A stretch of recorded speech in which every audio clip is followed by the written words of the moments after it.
What up, people? It's your boy, Master Judy, out here with another animated review. So, this is an interesting one. My Adventures with Superman. And I will admit, when I first saw this and the animation style and what it wanted to do, I was not a particularly interested. I wasn't really a big fan because this is close to the Cal Arts thing. This is close to the super animated anime thing, not the good type of anime because I've seen anime adapted when Marvel tried doing their own anime stuff in 2011, which some were pretty good, some were average. But at the same time, this in particular was a little bit too, how should I say, it just wasn't that necessarily, it doesn't look that appealing. However, I decided to give it a chance last night. And I have to say, there is a level of charm that I did not expect to come out of this particular show. It definitely had that Saturday morning cartoon feel, something that you would expect to see on a Saturday morning around maybe 10 a.m. or 11 a.m. and just pretty much have a good time as a kid. This is definitely a kid show, but it's a good one. It doesn't really insult your intelligence, but it's very good. In this show, we initially thought that this would essentially be like a Lois Lane centered show. It's still pretty much a Superman. I want to say 60% Superman, 40% Lois, which is not really bad at all. And we see that there's a lot of chemistry involved and all that good stuff. I mean, the voice actors are good, and I remember I did do a video on the Night of the Living Dead animated movie where I did say that while the animation was not fantastic, its voice acting helped save it and elevate it on certain levels. This show kind of does the same thing. The animation, I might not like it, but there are some parts of the animation that look very fluid, and I guess you can thank that for its anime-ish style. But the episode, if just to give you some spoilers, episodes 1 and 2 pretty much follow Superman, his origin, kind of, him trying to be a normal guy, trying to hide his powers. We see that him and his roommate Jimmy are essentially interns are getting ready for their first internships with the Daily Planet. Lois Lane is also an intern, but she's been there longer. It's clear that they are college students, and Lois is trying to basically become the reporter that we all know that she'll eventually be. And Jimmy is essentially a streamer doing the supernatural, which, funny enough, we have seen this before, where essentially that this is something obviously from Steven Universe, where you had our guy who was also basically a paranormal streamer and whatnot, but that's not here and there. So the episode pretty much goes with Clark going on his adventures. They find with Lois a story on a weapons dealer whereby they have stolen these robots and so on and so forth. They try to track down the story. And they continue to do that in the next episode where they finally find the person, which is Livewire in this case.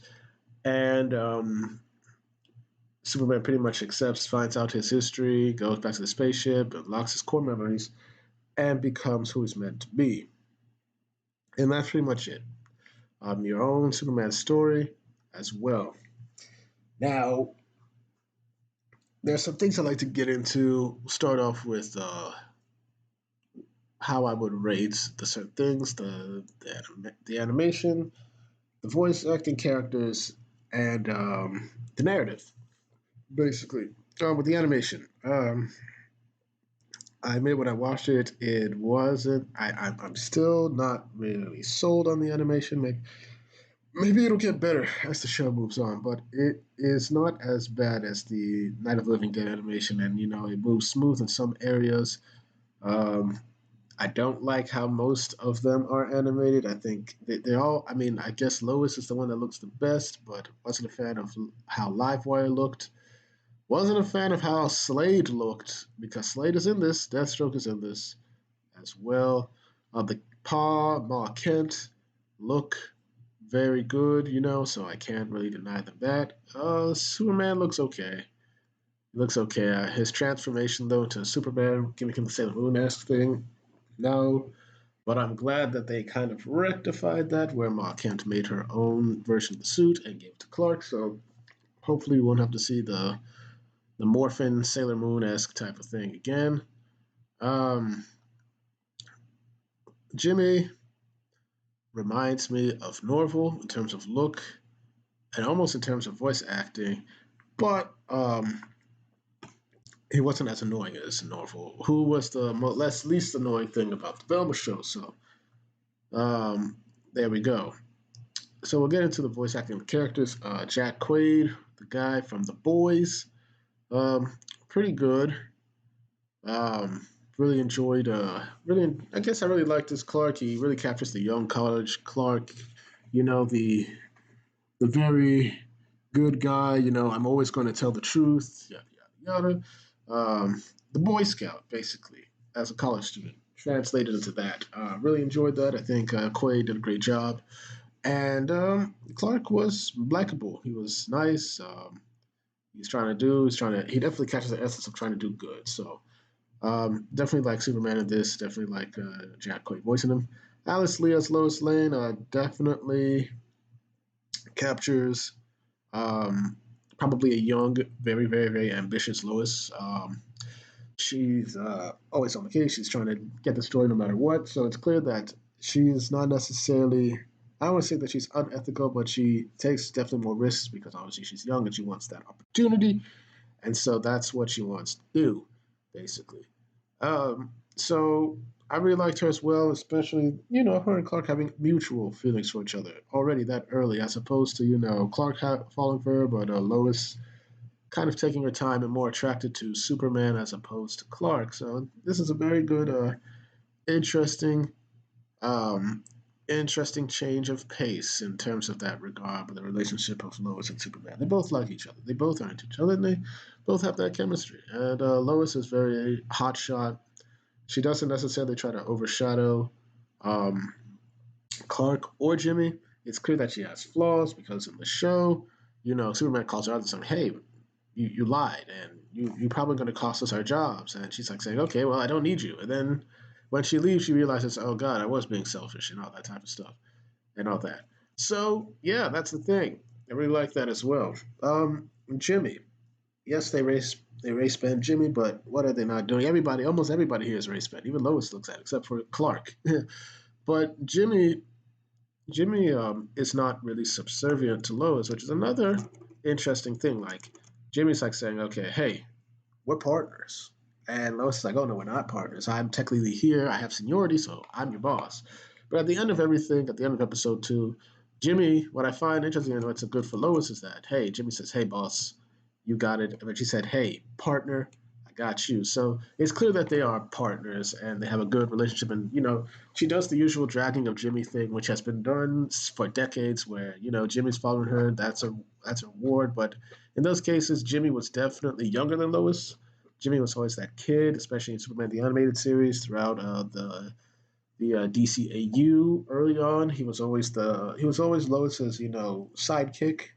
In this case, Jimmy is they're both almost like the same age. They're both college students, and so they are more on an equal footing. So that's good to see. Ma, Pa Kent, Martha and Jonathan Kent, not bad. They still have that homely feel. Martha Kent is still good. They're still the great guardians of Clark, which is very good to know and very good to have, basically. Um, Now let's see. Now there's some other things, other villains that because we do get our villains, and that's where it kind of falls off for me. By the way, Perry White also race bed, but he's just there to say, oh, he's more or less a. I almost got J. Jonah Jameson vibes off of him, but he's not. He's not JJ per se. He's trying to be. But anyway, here we are. We have our villains. Leslie Wills, Livewire.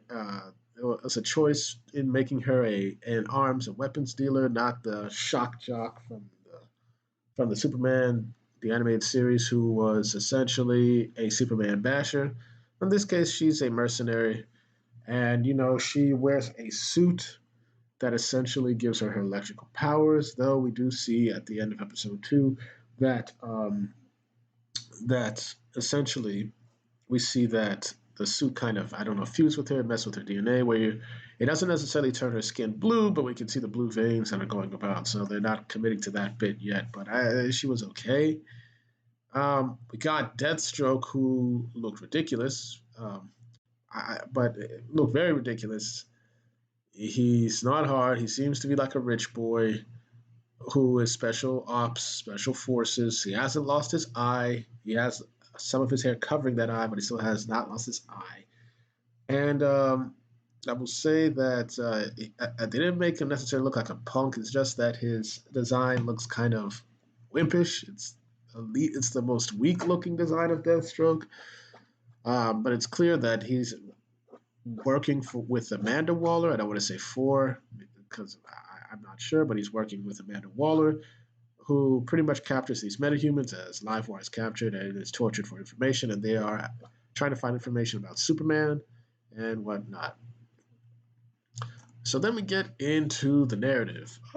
The story, which I thought was going to be just hijinks, actually, there's a story there because people are trying to find Superman. Livewire was stealing weapons that happened to belong to Amanda Waller and Deathstroke. So there's a good story there as well. And it's also Clark trying to navigate through his life as Superman, as he begins to save people, as he begins to kind of figure out who he is and whatnot. So the narrative and the story to this is actually very solid. And I think it can definitely get better. But for now, if I had to rate this, if I had to score this, I'd give it a I'd give it a 7 out of 10. It was better than I expected. The animation kinda isn't my cup of tea. Maybe it'll grow on me. I'll definitely look into it more. But that's it for me. So thank y'all for watching. Please like, share, and subscribe, and hit the notifications to make sure you're notified. Once again, I do these reviews for you, the people, because I want to discuss shows like this. Get your opinion on them. Tell me, what did you guys think of my adventures with Superman? Did you like it? Did you not like it? Are you neutral on it? Thank y'all for watching, and I hope to have more videos up when I can. Peace.